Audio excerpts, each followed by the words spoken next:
Welcome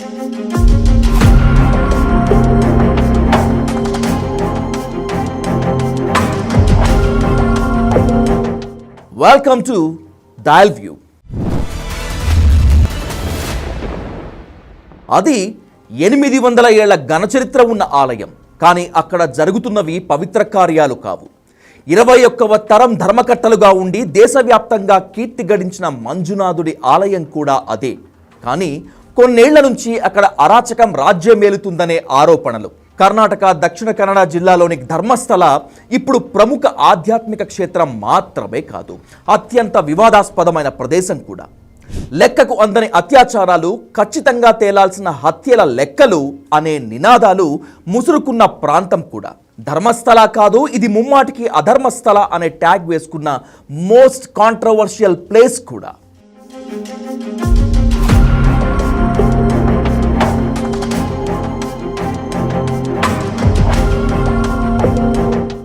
July 4వ తేదీన కర్ణాటక మాత్రమే కాదు, యావత్ దేశం ఉలిక్కిపడింది. ధర్మస్థలలో పారిశుద్ధ్య కార్మికుడిగా ఎన్నో ఏళ్లుగా పనిచేసిన ఓ వ్యక్తి పోలీస్ స్టేషన్కు వచ్చి కంప్లైంట్ చేశాడు. నా చేతులతో నేనే ఎన్నో శవాలను ఖననం చేశాను. వాటిలో మహిళల మృతదేహాలే ఎక్కువ. వాళ్లను దారుణంగా రేప్ చేసి చంపేశారని నాకు తెలుసు.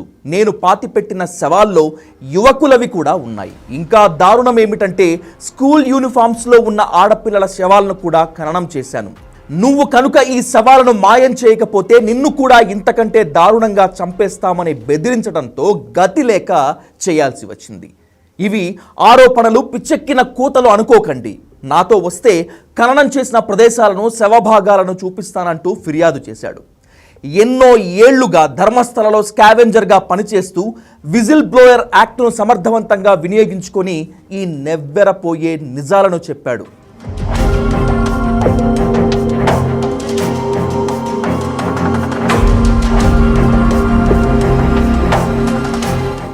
యావత్ దేశం అటెన్షన్ ఈ విజిల్ బ్లోయర్ వైపు తిరగడంతో చేసేది లేక పోలీసులు ఎఫ్ఐఆర్ నమోదు చేశారు. దేశం ముందు తలదించుకోవాల్సి వస్తుందనే భయంతో గతిలేక కర్ణాటక కాంగ్రెస్ సర్కార్ స్పెషల్ ఇన్వెస్టిగేషన్ టీం ఏర్పాటు చేసింది.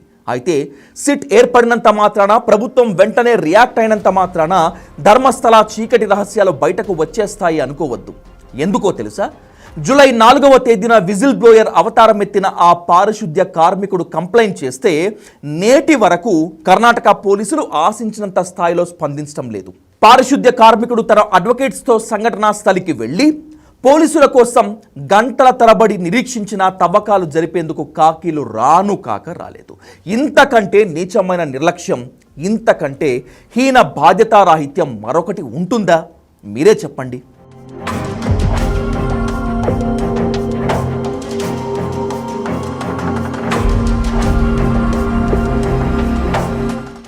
ఇప్పుడు మాత్రమే కాదు, ఎన్నో ఏళ్ల నుంచి ధర్మస్థలపై యాజమాన్యంపై నీలి నీడలు ఉన్నాయి. రాజ్యసభ సభ్యుడు, పద్మ పురస్కార గ్రహీత వీరేంద్ర హెగ్డే ఆధ్వర్యంలో ఇంకా చెప్పాలంటే అజమాయిషీలో ధర్మస్థల నడుస్తోంది. ప్రభుత్వాలు, ప్రభుత్వాది నేతలను లొంగదీసుకోగల అధికారం, పలుకుబడి వీరేంద్ర హెగ్డే సొంతం. అలాంటప్పుడు స్థానిక పోలీసులు జీ హుజూర్ అనకుండా ఉంటారా? ఏకంగా సలాంతో పాటు గులాం అంటూ బానిసత్వం చేస్తున్నారు. ధర్మస్థలకు వచ్చి మాయమైపోయిన యువతుల ఆచూకీ కోసం కంప్లైంట్ ఇచ్చేందుకు వెళితే పచ్చి బూతులు, అక్రమ కేసులు, దాడులు. ఇవి స్థానిక పోలీసులు బాధిత కుటుంబాలకు ఇచ్చిన రిటర్న్ గిఫ్ట్స్. 22 ఏళ్ల క్రితం మణిపాల్ యూనివర్సిటీలో మెడిసిన్ చేస్తున్న అనన్య భట్ అనే మెడికో స్నేహితులతో కలిసి ధర్మస్థలకు వచ్చింది. ఏమైపోయిందో ఇప్పటి వరకు తెలియదు. శవం కూడా దొరకలేదు. నా బిడ్డను వెతికి పెట్టండని 22 ఏళ్ల క్రితం ఆమె తల్లి సుజాత కాకీలను ఆశ్రయిస్తే బెదిరించి పంపించారు. సిబిఐలో స్టెనోగ్రాఫర్గా పనిచేస్తున్న ఆమె తాజాగా జూలై 15న మళ్ళీ ఫిర్యాదు చేసింది. అనన్య భట్ మాత్రమే కాదు, అక్టోబర్ 9, 2012 నాడు ధర్మస్థలలో 17 ఏళ్ల సౌజన్య కూడా ఇలాగే మిస్ అయి శవంగా దొరికింది. నేత్రావతి నది ఒడ్డున పొదల్లో సౌజన్యను అత్యంత దారుణంగా రేప్ చేసి చంపేశారు. కర్ణాటక యావత్తు జస్టిస్ ఫర్ సౌజన్య అంటూ నినదించినా సరే నేటికి ఫలితం శూన్యం. మా బిడ్డకు జరిగిన అన్యాయం మరొక ఆడపిల్లకు జరగకూడదు అంటూ సౌజన్య తల్లిదండ్రులు చెన్నప్ప గౌడ, కుసుమావతి చేస్తున్న న్యాయ పోరాటం అసామాన్యం.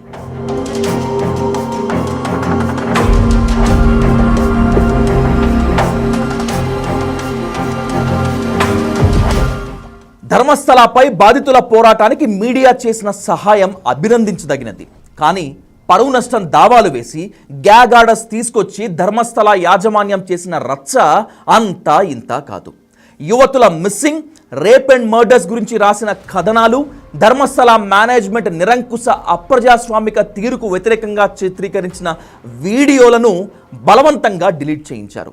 దాదాపు 2500 వీడియోలను గ్యాగ్ ఆర్డర్స్తో ధర్మస్థల యాజమాన్యం డిలీట్ చేయించింది. అంటే అనుమానాస్పద మరణాలకు వ్యతిరేకంగా గళమెత్తిన వారిని భయపెట్టి నోరు మూయించేస్తోందంటే ఏ తప్పు చేయకపోతే ధర్మస్థల ధర్మకర్తలకు, యాజమాన్యానికి అంత భయం ఎందుకు?